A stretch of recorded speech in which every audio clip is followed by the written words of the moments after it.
Commence primary ignition. I'm just not the hero type, clearly. What a piece of junk. Enterprise, this is the captain. I got a bad feeling about this. It's all part of the plan. Engage. Welcome back to Podcast 2 for 1. I'm your host, Donovan Thompson, with my co-host, Daniel Wingfield. And today is episode 176 of Podcast 2 for 1, youtube.com/2for1 studios, the best place to consume all the content. And if you didn't know, listeners, let's be honest, you probably did not. We are sponsored by Kapow Comics, located at 4047 East Kill Avenue in Sherwood, Arkansas. Now they have comic books, collectibles, graphic novels, and of course, special guest appearances throughout the year. Kapow. Daniel, episode 176, and we are back talking Ahsoka episode 5, which, as we and the rest of the internet already know, but as we knew going into it, this episode is directed and written by Dave Filoni. And we knew from the previous episode that Anakin would be involved some way, and also the world between worlds would be involved in some way. There's lots of theories, lots of passing back and forth between Travis, you and myself, and me and other people, and reading lots of stuff, right? This is the fun part for me for Star Wars is what's happening and what will happen. Yeah. So what's your initial thoughts? And then I'll tell you mine. My initial thoughts are I really like this episode. I think it did some things that we've been clamoring for since the Clone Wars existed. And pretty much everything it did in that space, I was glued to the screen. And I think it set some things up that need to pay off later. Like, I don't think we got everything we needed from the flashback or that, just to say the relationship with Anakin and Ahsoka. I think what I'm hoping is this episode started an idea that will be finished by the end of the show, or at the very least in the subsequent movies. In terms of not the season, but the show. You're saying either way, as long as it's eventually taken care of in a satisfying way when it comes, I'll probably be okay with. I think it set up the idea of Ahsoka reconciling like her relationship with her master directly. I think they began that process in that episode. I don't think it's finished. And I really loved a lot of the things they did there. I have some tiny nitpicks in that time. Like, I think they should have changed actors in Ahsoka when they went up 3 years in the timeline between her first battle as a Jedi and like being 17 at the Battle of Mandalore. I think it threw me off. Like, the main reason I knew she was older is because she had 2 lightsabers. And I think that, but and then honestly, like, the things outside of that were still not incredibly interesting to me yet. But I would say that, like, the ideas or the concepts that this episode, and specifically the flashbacks with Anakin and all that, they set up some really interesting to me character development. For honestly, even for Anakin, and just like exploring who he is now or what all that kind of stuff is. And so it delight. I mean, there were so many moments where I was just like a kid again, I think. Sure. And seeing things that you're like, man, this is what should have been in the prequels too. You know what I mean? Oh, like, man. You know what I mean? Or you mean the sequels? You mean? Or sure, but even to an extent, it's like, man, like what if Attack of the Clones was about Ahsoka and Anakin? Like, that was the plot of Attack of the Clones. Like, the Clone War starts and, like, it's about Anakin being her master, and like we got a theatrical version of their story from the Clone Wars and stuff like that. I mean, there's part of me, like, I love the Clone Wars, but to me, there's like the revisionist history. If I could do it, it's like the prequels are more about what happens in the Clone Wars TV show, and I think Revenge of the Sith can, in some ways, stay the same, right? I think I think the build up to it was where it missed. So there's just things in here that I'm seeing that I'm like, wow, like, this is what I always wanted to see.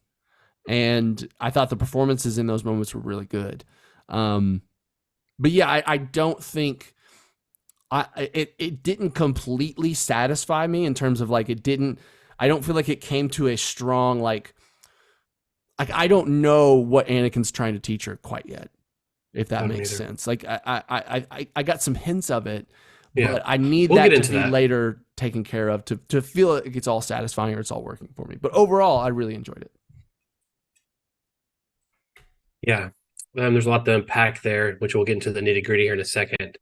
But I'll say, I think I sent this to the group, me, you, and Travis, is that there is some moments in it and some shots and iconography that are like, that is some of the best live action Star Wars stuff I've ever seen. Yeah. Shots. Yeah.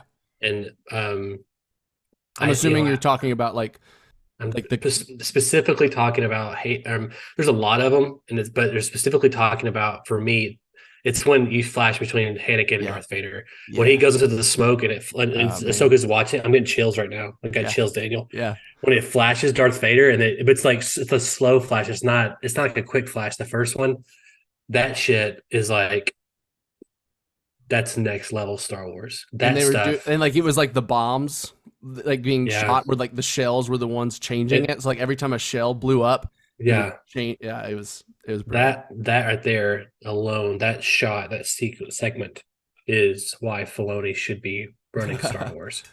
And then you get the other one, which I'll move back to my review in a second.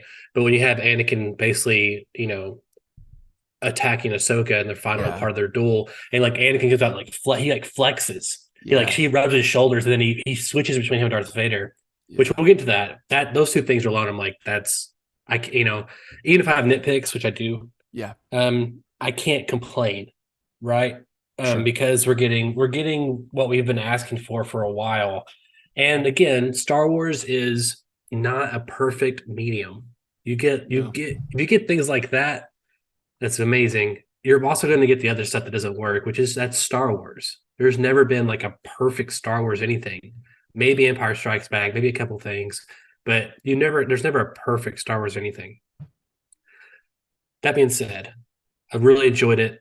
I think the hype level for me also is, I think I'm just always hyping myself up. I told Kimberly right after I watched it, she said, "Was it good?" And I said, "Yeah." And I said, "I think I just reached my peak though with Endgame. I think I keep hyping everything up too much." And I said, I should have just died walking out of the theater for Endgame because like nothing ever reaches it anymore. And I don't know I'm just like wandering the desert looking for a can of Dr. Pepper kind of thing that doesn't exist.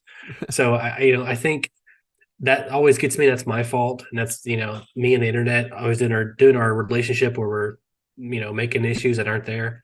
But overall, really enjoyed it. I agree there's some pacing stuff here, but let's kind of get into the nitty gritty. Yeah. Before we get into like the stuff that does work, I think this will take up the majority of this. Sure. I'm going to talk about really quick, the things that don't work. Okay. And the big thing for me is just cutting back to when we're back in the world on this planet, right?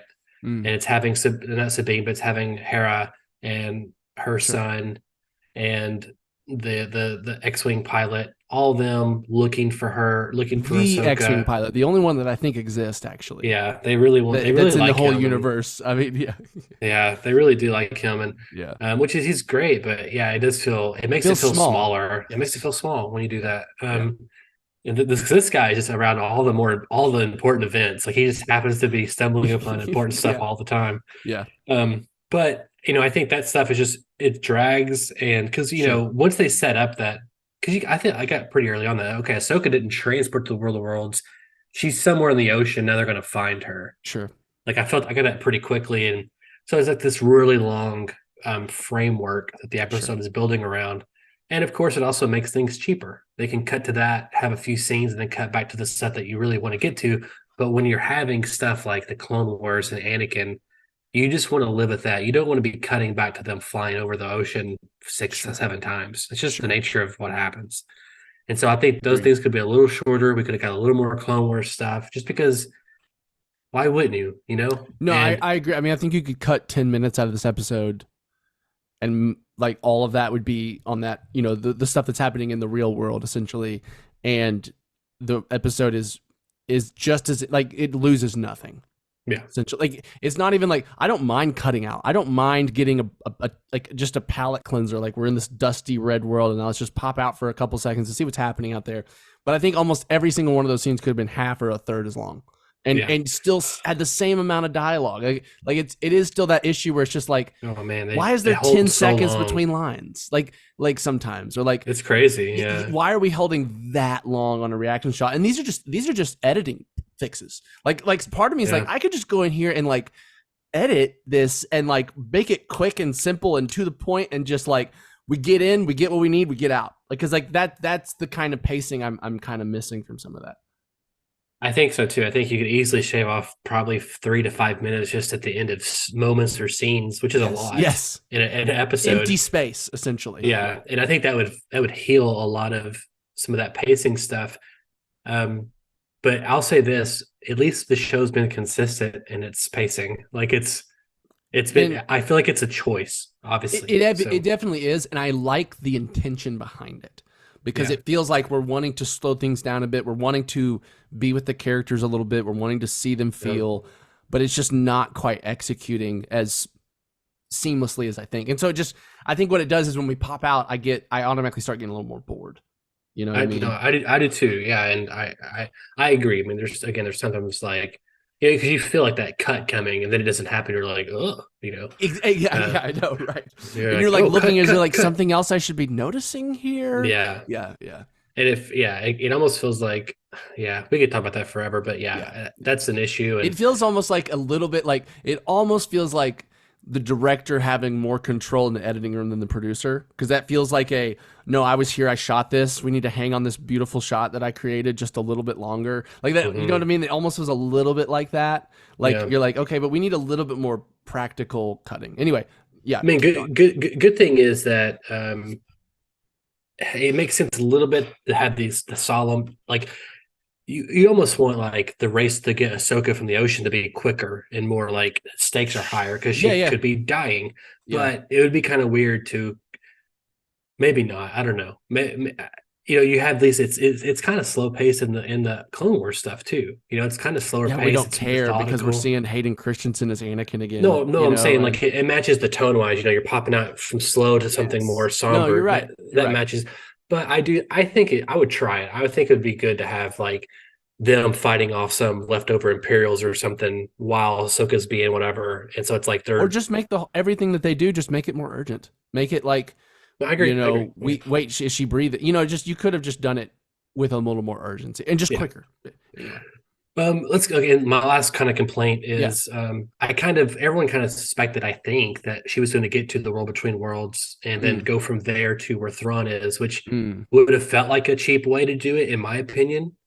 Albeit maybe cool. It would have been easy. It would have been easy. And I feel like they also did another, I think that was like, I thought was going to happen, but they also did another easy thing where she's like, oh, she can just communicate with the Purgle and do that, which maybe we hold off a little bit on that because that kind of has some character implications. Okay. But I kind of had an issue with just like the convenience of it, I guess, because it's kind of like, why didn't you go to the Purgle X amount of years ago when Ezra went missing and said, hey, where'd he go?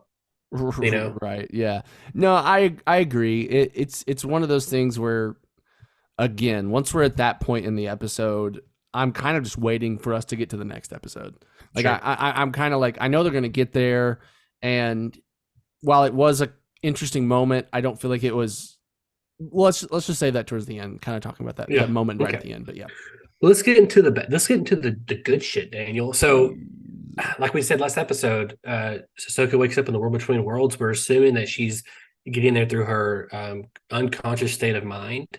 And apparently kind it's of really being in between life and death, perhaps. Yeah, maybe the world between. And so the thing is, it's like, it's interesting how she got there because it's really hard to get there apparently. Right. And it feels like this is a place that Force Ghosts can hang out afterwards. And a big question of debate was, is this Anakin prior to Revenge of the Sith? And did he get there? So it's like, this place is out of time. So it's like, he's going to communicate with her.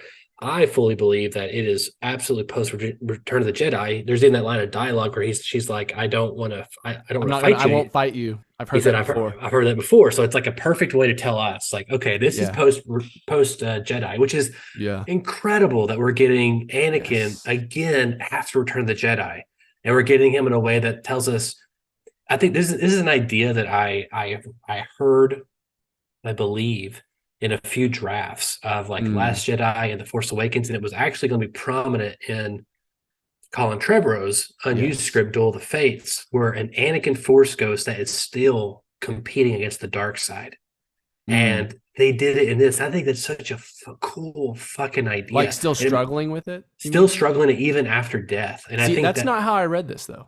I actually didn't read it that way. To me, well, I say struggle, but I mean, like, it's more like he's embraced it. Like he's embraced using who he is. He's using it. Yeah. I say struggle maybe a poor way. Maybe embrace is the better way to do it.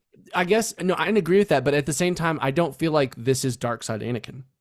No, I feel like this is Return of the Jedi. I've forgiven myself and my son. I've come back to the light, and more of like he's using how I kind of read it was he was kind of using that side of him that he is this was a part of who I became. I can't change that. I turned back away from it at the end, but it's a part of my story. It's a part of Ahsoka's story. And how I read that was poor wording. I'm presenting that being like, you have to deal with this. Because that is what I got from kind of the whole sequence in terms of like, what is he trying to communicate with her? To me, it kind of felt like him saying, you haven't dealt with this yet. You haven't dealt with the fact that your master was Darth Vader and that you were raised as a you were some people I've seen it's like you were a child soldier. Yeah. And you haven't ever you are aware of this and you don't like it, but you're not dealing with it. You're not confronting it. And you are gonna have to do that if you want to basically become who you want to be or survive. Was kind of how I read the whole kind of what is Anakin doing here? What is his point? Sure.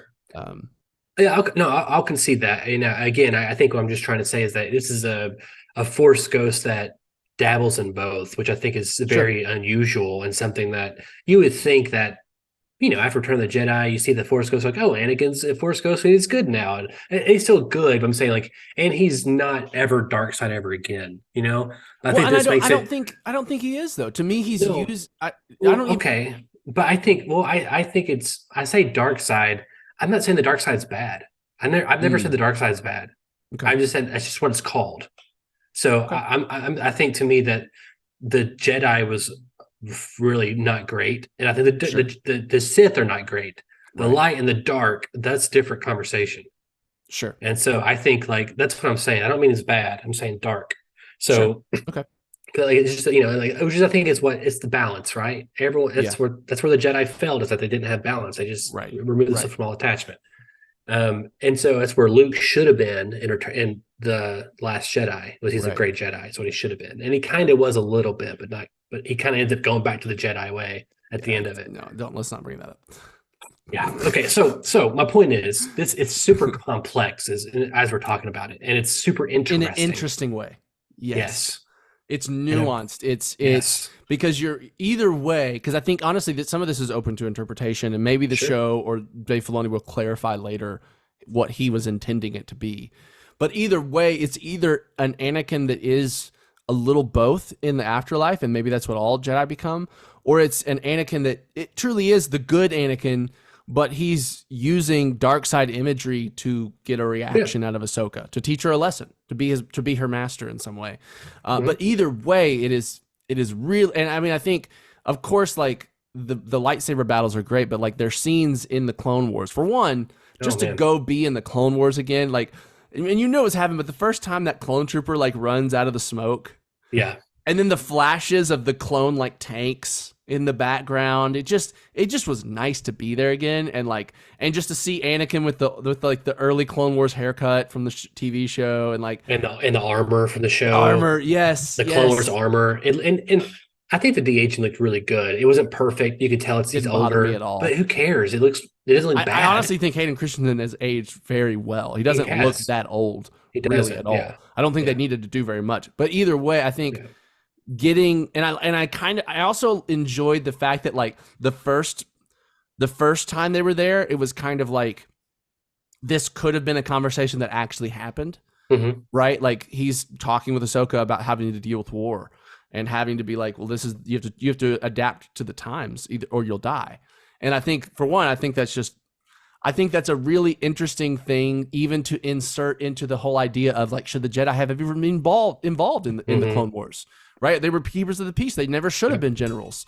Well, if they hadn't, people would have died. So is that okay? You know, I think it brings more. It's a catch-22 for them for sure. Yeah, and it illustrates. If they hadn't, then the Palpatine could have used them as an example for trying to gather power. And it illustrates the flaw in their ideology, in that like the right thing to do is against what their ideology said was right.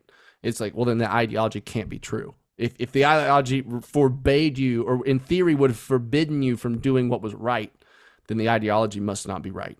So in all that to say is I loved just getting his perspective at that time of just like him being a master to a Padawan in wartime. I think that's just an interesting thing. Mm-hmm. And then I also loved, you know, when they're doing the Mandalore one, my one gripe is it just should have been a different color there. It just felt like the same location. And like that's such and that's the volume, that's budget. You're probably right. Yeah. And I felt like that. I mean, the first place made sense because it was in the show, I guess, Ahsoka's first battle, her first real battle. It looked like it could have been like Geonosis or something, or just a dusty desert planet. The second one, it felt overused, and it felt like it was just constrained to the budget, perhaps. And also using the smoke to me felt like I wanted to see Clone Wars like in the bright daylight. Yeah, sure. Yeah, that's what I wanted to see. Yeah, no, I get that. But even then, I really loved the whole like, you know, I don't recognize this battle, like that it was, because at first you're like, well, is this Ahsoka's flashback and Anakin's just like his past version, or is this, you know, whatever? I don't know, man. It really worked for me. I love the moment where I can't remember the exact lines, where she's just like, she basically says like, I won't do something, and he's like, then you've learned nothing. Back to the start then. And then they like attacks her and forces her, and then they go back to like the original World Between Worlds location. Just backing up real quick, when she's like, you know, I've learned all your tricks. He's like, you didn't learn everything, and he hits the bridge. But he does it. The way he does it is like, I mean, granted, it was Hayden Christensen whenever he acted in the old movies, but it just felt like a move he would do. Like it felt of his fighting felt very, because Anakin always felt like more fluid than even everybody else, right? Like especially coming from Obi-Wan, who's just kind of like this, you know, big attacks. You know, he's like this guy that it looks more like fencing at times, how he does it. Yeah. But with like water, with force behind it. And so, it was just, that was great. And I just kind of loved getting to be around, you know, he's not a master. Well, he never was a master, but Jedi Knight, master of Ahsoka, Anakin. Mm-hmm. And like, that's just, we never got that in the movies and in live action. And so it was just a delight to get this kind of cocky and yet still like morally good Anakin. Mm-hmm. You know what I mean? Because I felt like even in the Clone Wars, every time Anakin was cocky, it was really framed as like, you're doomed in some way. Like, or sorry, in the prequels. Like in the prequels, I felt like we never, in some ways, like we got it a little bit in Attack of the Clones, but it was like, it was hard to ever like feel like you were rooting for him in a way that you're like, man, I like this guy, because it always felt like doomed to fail. And it always felt like every time he did something badass, it came out of like anger or like you're like, oh, well, there's the dark side. Great. I like that moment, but it's just bad. You know what I mean? So like you had this like undertone of like, oh man, this is like watching him fall, and I like this character. And in this one, he just kind of got to be badass and like smart and right. And it wasn't like this, like, oh no, he's doomed to fail. It's like, no, this is the Anakin that he wanted to become, or like this is the perfect version of Anakin. Yes, this is what everyone thought he could become, and you know, Palpatine and all this stuff got involved. But like, it was just nice to be rooting for him and to think he's badass and cool, and not also have this tinge of, but like he's evil. But he killed children. Yeah, exactly. It's like, oh, but this is the redeemed version, so I can like fully support him and like fully like him. And there's something nice there. It is. And on the opposite side of that is that even though you know watching the prequels that he's going to be redeemed in a moment, but it's for like it's like literally 2 minutes with Luke, and he looks different. He looks different. But and now you know all the suffering that's going to come before that.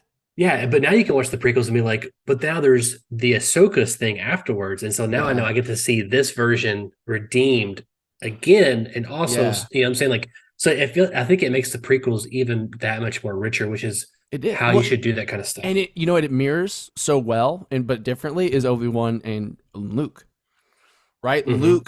Obi-Wan started Luke's training and then died. Couldn't finish it. So he comes back as a ghost with Yoda to help him finish. right? And in the same way, like Ahsoka never got her training finished, partly because she left the Jedi Order. And one of the coolest arcs of the Clone Wars is that whole arc of her being framed and then her losing trust in the Order, and her just willingly giving it up.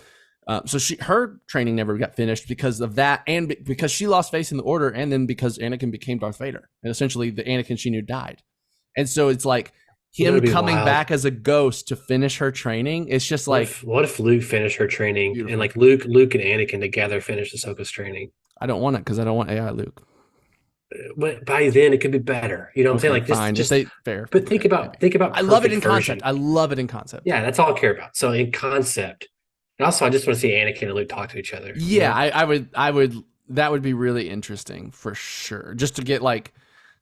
Yeah, that would be fun. Well, if he's visiting Ahsoka, surely he's visited Luke, or maybe. I mean, I know that Anakin. He already did once in Return of the Jedi. It's the doors open. Sure, right? He waved. Yeah. You know what I mean? Literally. Yeah, and so Hey, son. Yeah. Saw you a couple minutes ago. Hey, son, want to go play catch? Burning, Force catch. Yeah, perfect. Yes. We'll play catch with stormtrooper heads. Exactly. Or the training ball. Real quick though. Yeah. We have about 15 minutes here. And we got to probably wrap it out. But we could kind of gush over all these things. Yeah. And, forever. I have a few questions. One, or at least theories. Sure.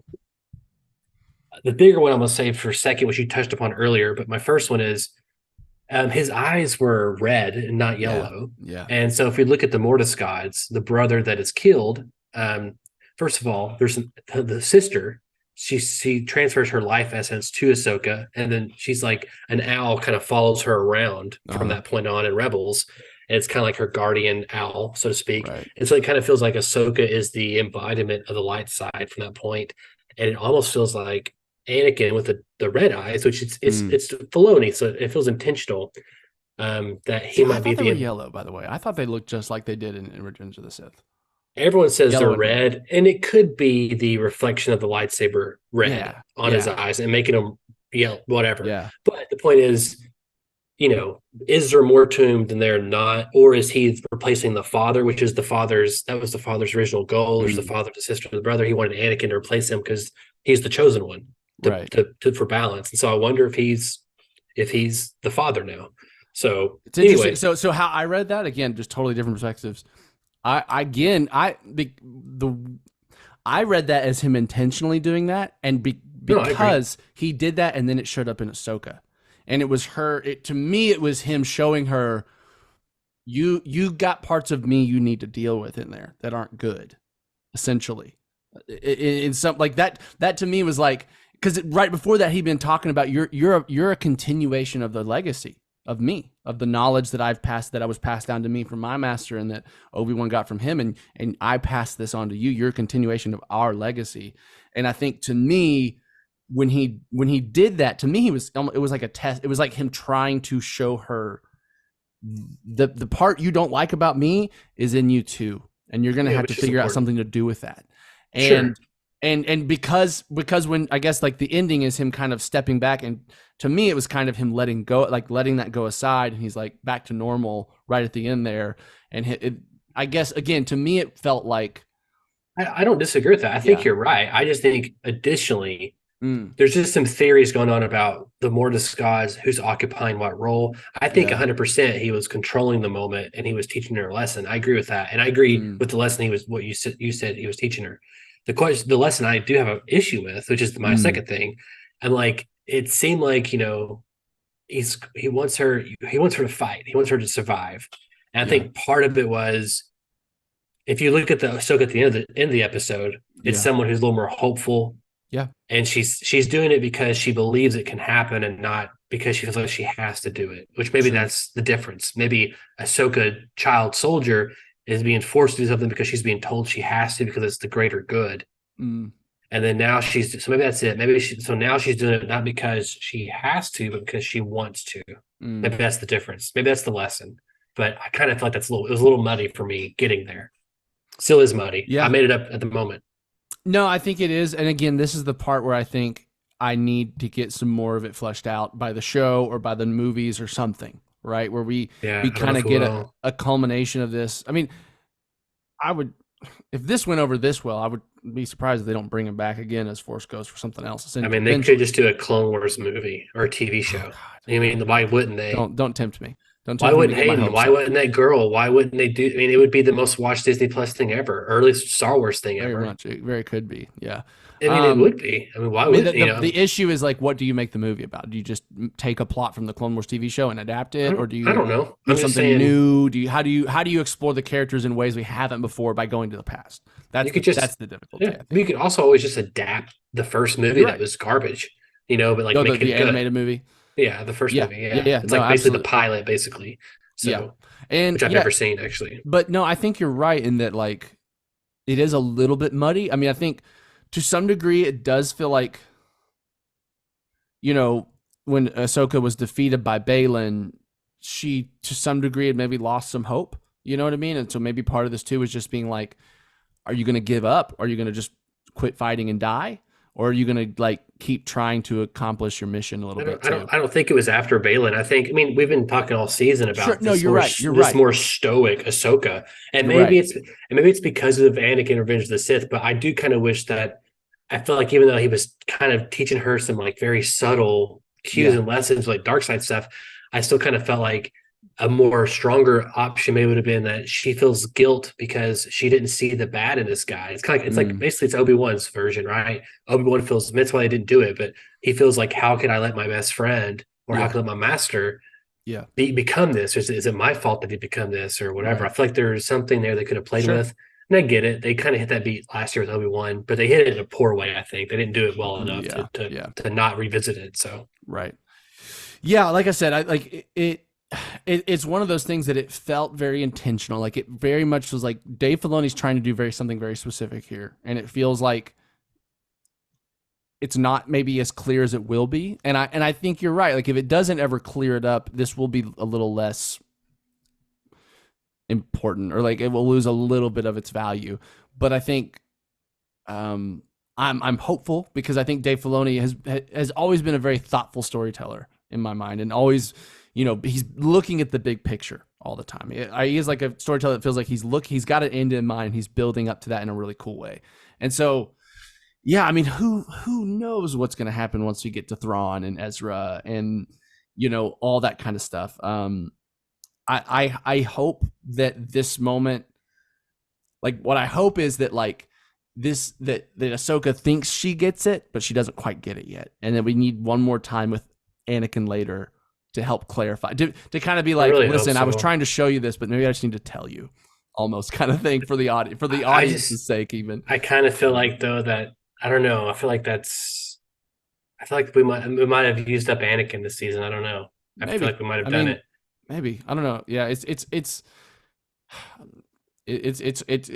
just have no idea what to expect at the end of the day, because so far the show's been surprising me in good ways, right? Like I actually expected less from it, honestly, just based on what I've gotten from Star Wars as of late. And so, and even this, like, I mean, this may not be the perfect, like you're right. We've already picked out some things like, well, this could have been different, or maybe that would have been a little better. But like compared to what we've been getting with Star Wars, compared to Obi-Wan Kenobi and Book of Boba Fett, and even a little bit Mandalorian season 3, this is like head and shoulders in terms of like an idea and executing it. And so like I am hopeful that I keep getting surprised in that way. It's hitting stuff that I think Star Wars fans care about the most, I think, which is lightsabers and the Force and, the big picture stuff. Yeah. And Mandalorian, all those kind of things, they're smaller scale, smaller stakes, and they're less interesting things for the universe, which we need those things too. But yeah, and if they're told well stories, we don't care if they're like told really well. And I think, I want them. Yeah, this stuff is, you're right. It changes the context of what's come before when we get into stuff like this, and that is interesting because you're right. We've never had a perfect anything of Star Wars. Like you could say Empire Strikes Back, but I don't agree that because it's not a happy ending. The good guys lose, and so it's not the perfect Star Wars to be, because the perfect Star Wars is like an amazing film and heartbreak, but they win in the end. You get the good guys on top at the end. And so, I feel like what Dave Filoni is wading into the areas of recontextualizing things, just like what Clone Wars did to the prequels, of saying, okay, there's some really good ideas here. Let's focus on those and expand them and develop them into really rich lore and world building and character development. And now we can go back and appreciate those prequels even more. You know what I mean? And so in that way, it's like, man, yes, Filoni needs to be in charge because he's got this vision for the universe that feels like it actually lives up to the potential of the universe. You know what I'm saying? Yeah. And that's even where I get with like Mandalorian, or like, it's like, man, or maybe like even the Book of Boba Fett is like, the show we got was so far away from the potential of how cool that show could have been if someone with kind of bigger, grander ideas had been in charge, maybe. You know what I mean? And so in that way, I'd much rather have, hit and miss execution with big, interesting, cool ideas than have perfect execution and perfect production, but the idea is just kind of uninspired. Like Obi-Wan Kenobi. Absolutely. So I agree with all that. And again, my biggest fear, and we'll wrap this up right now, my biggest fear overall is just that this won't get the views. And so higher ups will take that as it's not good. It's not good for Star Wars. And this is the best thing that could be happening to Star Wars right now, because it's laying the groundwork and building the fan base back up in the discourse for what could come later. And what could come later will be even bigger and better and more fruitful for Star Wars fans. I just hope that Disney and Bob Iger and whoever comes after him, they're listening and they're seeing the reaction, and they're seeing the fruits of all Filoni's labor, and hopefully they reward him for it. Yeah, I agreed. Daniel, how can listeners write into us? Listeners, you can write into bit.ly/2for1mail and let us know what you thought of this very special and interesting episode of Ahsoka.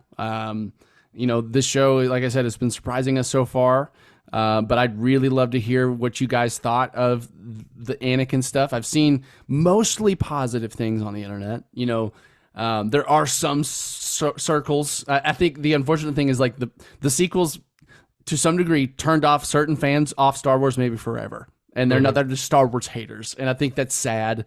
And I hope someday they get brought back to the light side. But, what did you think about Anakin and Ahsoka, the flashbacks? Maybe you have some better insight on what exactly Anakin was trying to communicate to Ahsoka. We'd love to hear about it. bit.ly/2for1. And if you can't hit us up at our Bitly, you can always find us in the comment section below. Again, youtube.com/2for1studios. It's the best place for all of our content. Next week, we have the Doctor back in the house. I think first time for the year of 2023, Doctor Bruce Hutchinson is back to talk Crouching Tiger, Hidden Dragon. We've already recorded it. It was a fantastic episode. I felt it's always fun stretching those film muscles, and I think we stretched them pretty well. And and I'm looking forward to even listening to the podcast myself. And we'll have some great, like samurai movies are some of the origin of Star Wars. So like 100%. Even some great, Li Mubai is totally a Jedi in that film. Absolutely. He's a straight 100%. He's straight up like Qui-Gon Jinn in a lot of ways. Like to me, he's just that guy that just, Anyway, great. Crouching Tiger, Hidden Dragon next week, Dr. Bruce Hutchinson.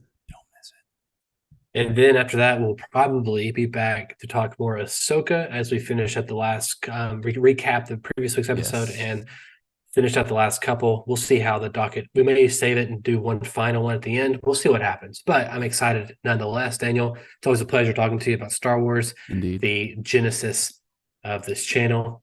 My name is Donovan Thompson. I'm Daniel Wingfield. And we have spoken.